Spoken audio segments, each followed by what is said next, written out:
Well, good morning, viewers. And today is Monday, January 29th. Boy, I'm getting good at remembering. As you can see, it's snowing a wee little bit and a little bit of wind.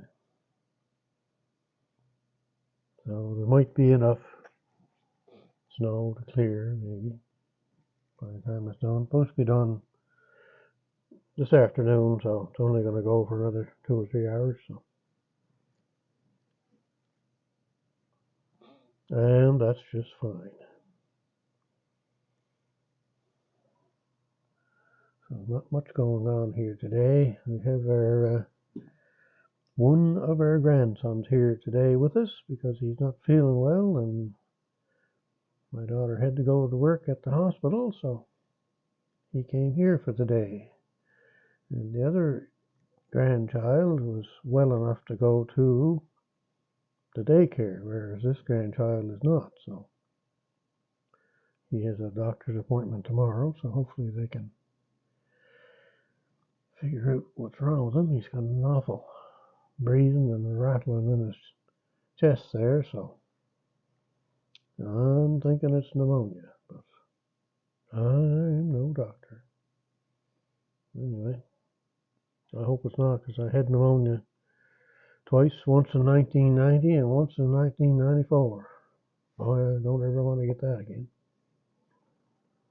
Anyway, nasty stuff and hard to get rid of. So we'll have a look at the weather here to see if I can show that maybe. I'll have to get the weather picture on here, so I'll let you gaze at the tractors here while I try and do that instead of just holding you who knows where.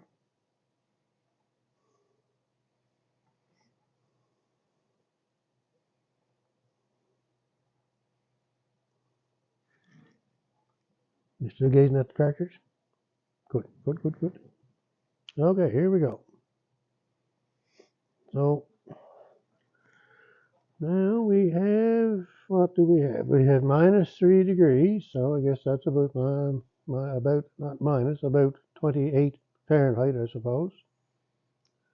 Wind gusts are at 64. They're saying 70 for today, so they're reasonably close.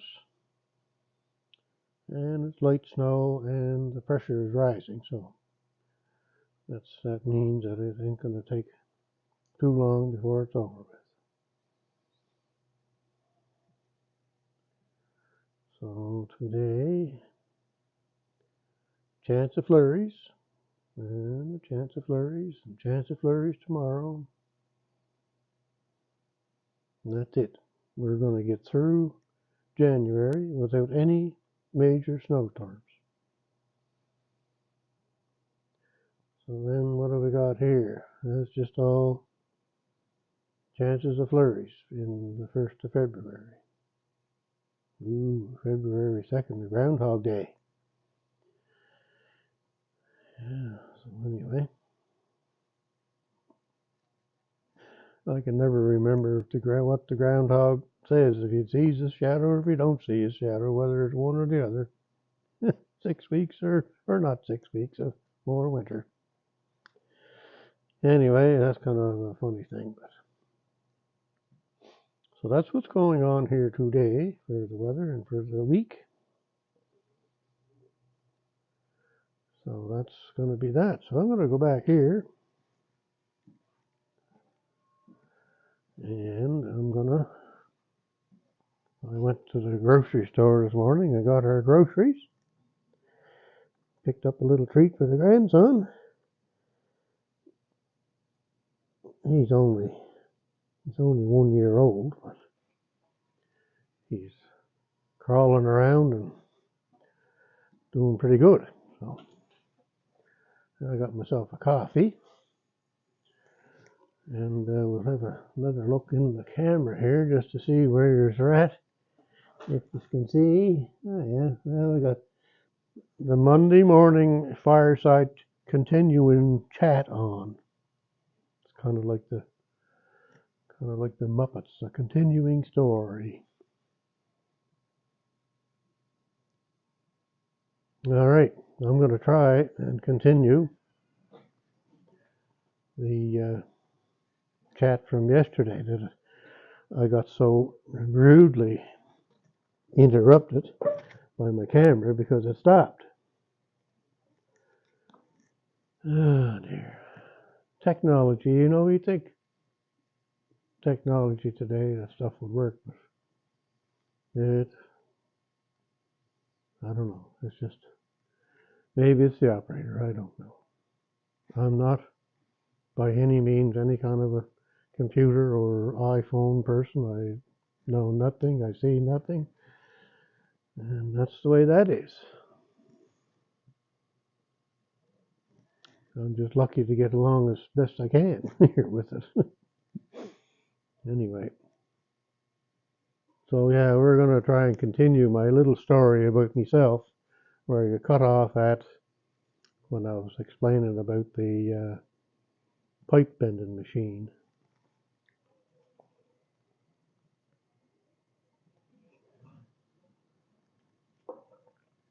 So we'll just do a quick little recap of that maybe, and then I can kind of maybe remember what I was going to say.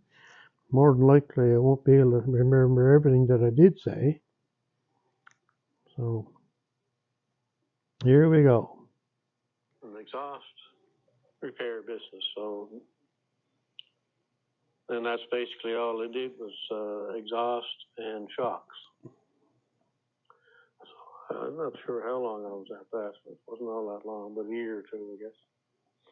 But they had a pipe bending machine there. That was kind of a neat thing. And I guess why I'm kind of going with this is because my son has that 1964 Rambler that he wants to put tailpipes on the back of it. So we're trying to figure out how we can make them ourselves. And I don't know if I had one of those bending machines, I could do it.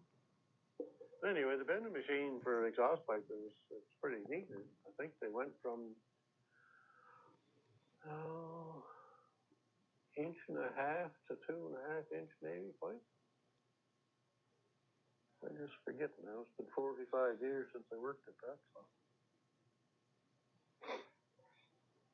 Anyway, it was a neat machine that had a hydraulic ram that would come out, and there'd be a cone on it, and it would have the shape of a pipe in it, and it would push out. So then on the opposite side of the cone, there was two blocks that were the same size shape as the pipe also. So as the hydraulic. So the camera stopped. So the camera stopped. So there you go. Say what you heard or what you didn't hear. There. So we'll continue on at that point, hopefully. And like I say, I can't say for sure if I'm going to remember everything that I was going to say or had said or whatever. Anyway, yeah, this piping machine, it, like I say, it had a hydraulic cylinder, then you put what we call cones on it, I guess. And the one that pushed out was rounded. It was 180-degree round on it, so, and then it was curved out all the way around for let's say for chatting sakes, 2-inch pipe. So the ram would be back. On the other opposite side, there would be two more blocks that were shaped the same at 2-inch, and they would sit against the back side of the machine. So when the cone came out, it would, with the block in it, it would basically be like that, and the pipe would be in the center, and it would just come out and kind of, let's say, close off the pipe like that. So then, when you pushed on it to push the ram through, the two backside blocks would open, like a gate on a barn door gates, I guess you'd call it. And the ram would push the pipe through, so you could push it as far as you want, or you could come right around so it would be a 180-degree pipe bend. And there was a measuring thing on there, so you could go to whatever degrees you wanted to. You could go at 2 degrees or 45 degrees or 78 degrees or how many degrees you ever wanted to go. So then when you made your bend, you would then move the pipe to the next bend and you would turn it. Then you would make your next bend. And you would continue that all the way through that until you were done with whatever you were making. So let's say, for instance, if you had a 1980 Malibu and had single exhaust on it and you needed to make a tailpipe. Now there were cards with the machine. You just picked out 1980 Malibu tailpipe and it had all the bends, how far to bend them, what degrees to turn the pipe, and you could make that piece of pipe. And that was the idea of the business, was to have this machine. You would order in straight pipe and you wouldn't have to have a whole lot of exhaust pipes and tailpipes bought and hanging that you may or may never use. So that was the idea. We still had to have a few because you couldn't make them on the machine, but that was the idea of it. It would you just made all your pipe. Somebody come in with needed something, then you'd make it. And well, it was pretty slick business. Like I say, I don't think any of them do that nowadays. I don't know if there's any of them even have a pipe bender anymore. Exhaust on vehicles today are nowhere near like they were back in the 60s and 70s. In the early 80s, I guess, maybe. Yeah, maybe probably into the late 70s it started changing. It started coming out that foolish converter on them. And people used to take the plug out and converter and drop all the stuff out of it. Oh dear. Anyway, so that's what I was at. I guess what I'm trying to get back to is what I was doing. I'm trying to tell you about what I did in my lifetime. It's certainly not anything exciting, that's for sure. So I worked at that for a while. And the other thing that we did there was an awful lot of cars would come in and people, a lot of the cars back then had V8 engines. So we would, people that owned the business would tell the people, whoever came in and wanted a dual exhaust conversion, take all the single exhaust off, put on all new dual exhaust. They would give them a price. I think back then it was about $250 to go right from the engine, right out the back. Exhaust pipes, mufflers, tailpipes, hangers, and all the goodies. So we did a lot of that. There was a lot of conversions from single to dual exhaust. And we did the odd trucks there too. Holy cats, I remember one time I still have trouble with it. I was underneath let's say a 2-ton truck, and had one of them big round mufflers on it. It was about that long, and it was probably that big around, and it had an edge around the ends of the muffler like a pipe about the size of my finger, all the way around like a ridge. Holy cats, I was under there doing something, didn't I? I whipped around quick to do something, and I caught my elbow right in the back there on that piece on the muffler. Well, my fingers, everything on this side of my hand went numb. And to this day, if I touch that the wrong way, hit it or something, the same thing happens. It's just numb. Anyway, the things that happen to you, I guess. So anyway, to carry on with this foolish conversation, I guess, but anyway, what I did after that, I get into the propane business. I don't know about that. Anyway, it was a living, and I did it for most of my rest of my working life, I guess.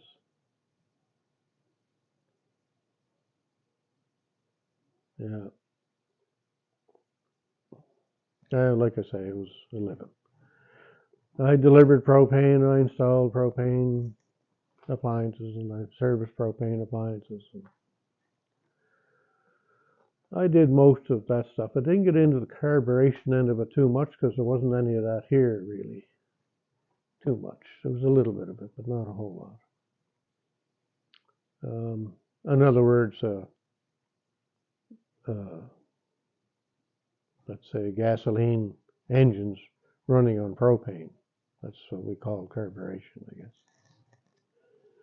So there wasn't a whole lot of that. You know, they had the forklifts and things like that, but there was no vehicles to say, really. But some of our trucks at one place that I worked at, or the first propane place I worked at, and the second one, some of the trucks were run off of propane, but it really didn't work out all that well. There's no power.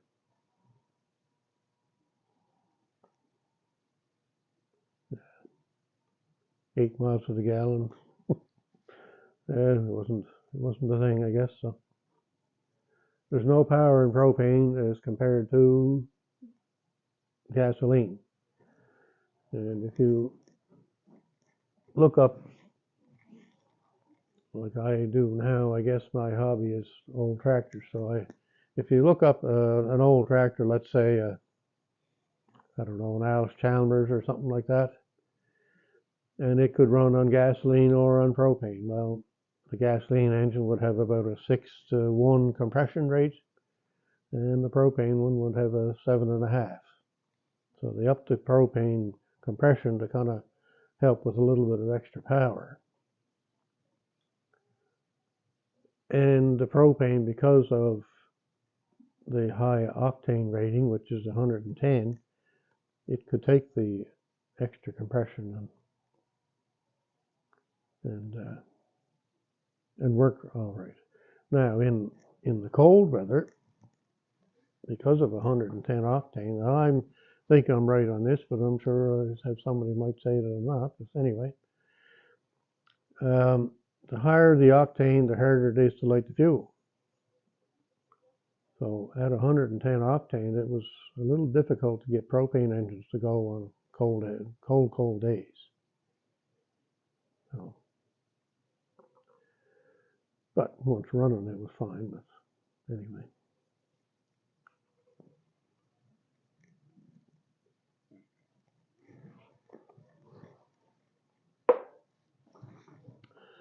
So anyway, that's what I worked at for the rest of my life, basically. I still have my gas license, and I never want to work on anything propane ever again. Oh dear, things dealing with the public. Holy cats, boys! It's not a great job at times. Anyway, I still have my license, and the only reason why I have the license is everything in my house is propane. So if something goes wrong, I was teasing my wife one time. I said, I don't know what we're going to do if something goes wrong with one of these propane things. We'll have to find somebody to call because I didn't want to work on it.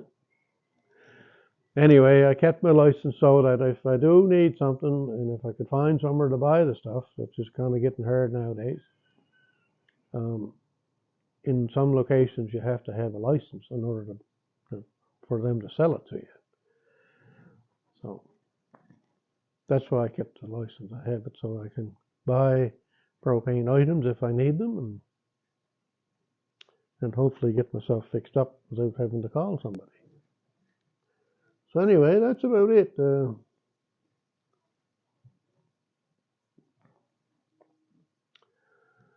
I don't work at it anymore. Thank God I don't.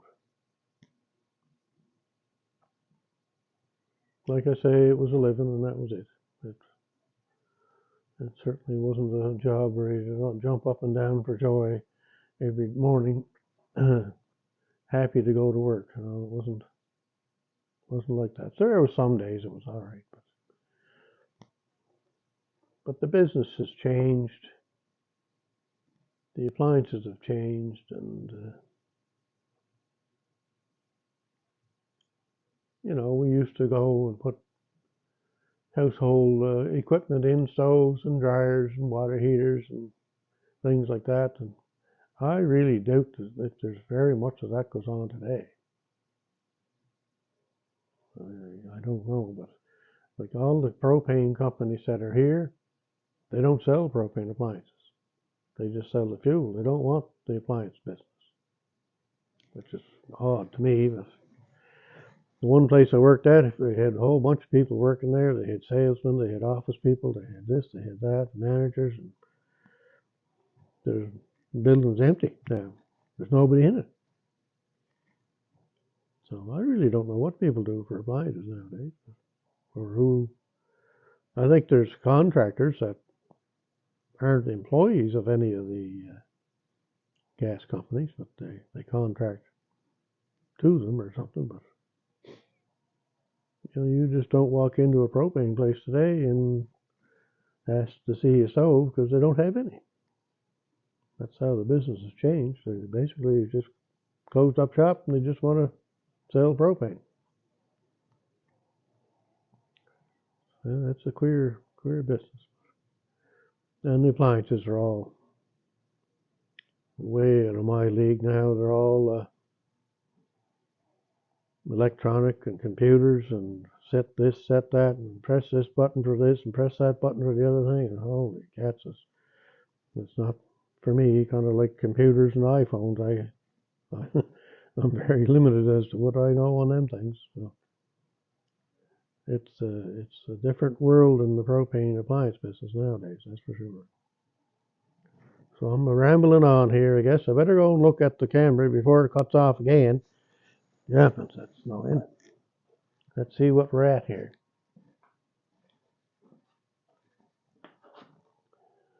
Yes, sir. 22 minutes already.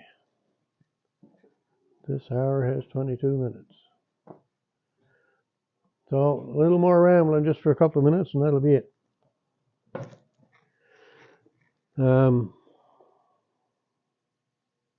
Yeah, so that's about all I did. I did work at a sawmill at one point where I was in between jobs and didn't have anything, so went to a sawmill and worked there. Holy cats, the first day I was on to that place and went home. Oh man, oh man, oh man. The next day I got up, I just sore from my toes right to my head. But after a couple of weeks I was all right. But boy, you'd be in shape if you worked at that all the time. Yeah. So I did that for a little while. I don't know what else I worked at. Like I say, nothing exciting, and certainly didn't make any money doing any of them. So there you are.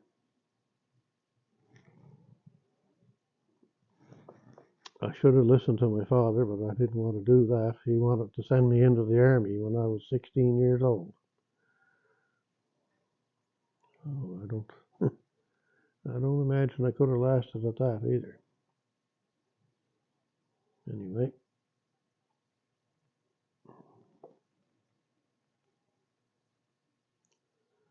So I guess I'm running out of things to say. So we'll call her at that before the thing shuts off. We'll have another look outside. I guess you could call this what is it? Monday, a continuing story of the Sunday afternoon fireside chat continued into the Monday morning fireside chat. Well, it's still snowing a little tiny bit. Like you can see basically anywhere, like a real snowstorm. If we were having a real snowstorm, I wouldn't be able to see the trees across that road there. That's what you'd call a real snowstorm. This is just a flourish, that's all that is.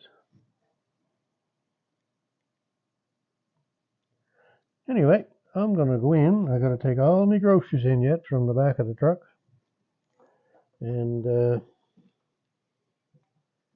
see what grandson is doing. And of course, wife is home today looking after him. So now I got to change my battery charger there. I got to move that today. And I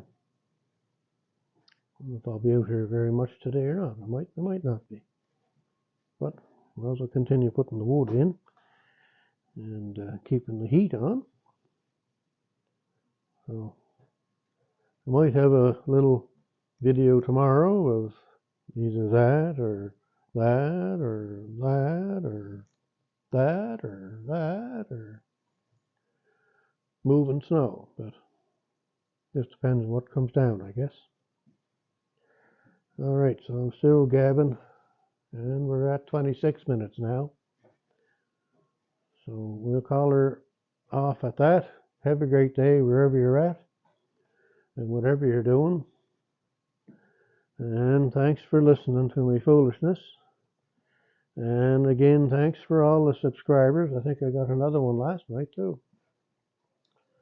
I kind of like that. That's great. People are subscribing, so they must like something. That's great.